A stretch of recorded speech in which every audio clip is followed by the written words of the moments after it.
a group laugh. So everyone just has to laugh on the count of 3. Okay. 1, 2, 3. Okay?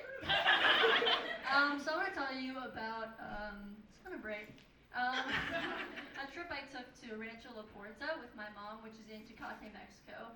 And so my mom just retired from her job, and she was deciding to go to this wellness retreat in Mexico, and I decided to come along. It's a really popular space, and people like come back year after year. Like people go there 10 years at a time.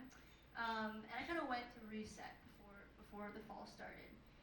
So I get on the plane, and then I get on the bus, and I get down to the border. And Tecate is right below the border, the U.S.-Mexico border. And something I'm kind of realizing on the bus is that everyone there is pretty old. And I don't celebrate ageism, but I was worried that I wasn't going to have that much fun in Mexico.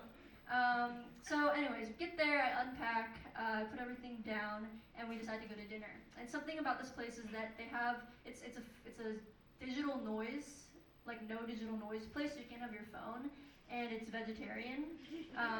So we go to dinner, and you can sit at a community table, which means that you get placed with like 4 or 5 other adults that are there.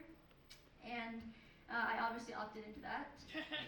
And so we sat down, and my mom's kind of hitting it off already, and they talk about Vitamix for like 20 minutes. And then we kind of get to the more personal small talk part, and they kind of are trying to figure out how my mom and I, like what we're doing there together, because I'm adopted, I'm Chinese, and my mom's like a white woman who has curly hair and doesn't look like me. And I kind of look like Sean Lennon. Visibly queer. And so people are asking us, like how we know each other. And I was like, oh, have you ever seen the documentary, The Curious Case of Benjamin Button? And I was like, that's me. I have that, and I'm gonna turn into a baby. I'm like reversing in age, so that's how my mom and I know each other.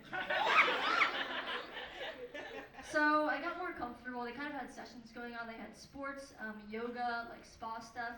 And as it kept going on, I got more comfortable, and I learned 2 things. The first thing I learned is that I get along really well with old people. I took this cooking class where I learned how to make salmon. And I was told that I was a really natural chef, which was awesome to hear. But if you know me, that's not true. One time I made pasta, and I just like ate it after I made it, but I forgot to strain it. So when I was eating it, I was just like, oh, that's so wet. So I learned how to cook, and everyone there was so nice to me and said that I was like a natural chef. The class was cooking for if you have Alzheimer's or dementia. So it makes sense that I was the star of the class. Another thing that I did there was I did a lot of spa treatments. I did one spa treatment. It was called water shiatsu. And that's where you kind of lay down. I guess I'll do it. I need a chair though. I don't know if this will work. But you kind of lay down like this. So I'm like this in the water, and someone's moving my ankles so that I'm moving like a dolphin. So it's kind of like this. And in that I learned. Alright, I'll do it one more time.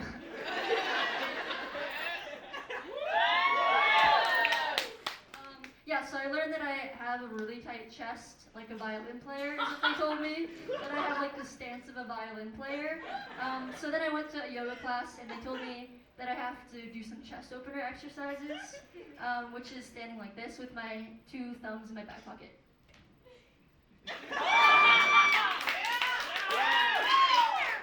And I'm obviously not going to do that. That's what I learned in Mexico.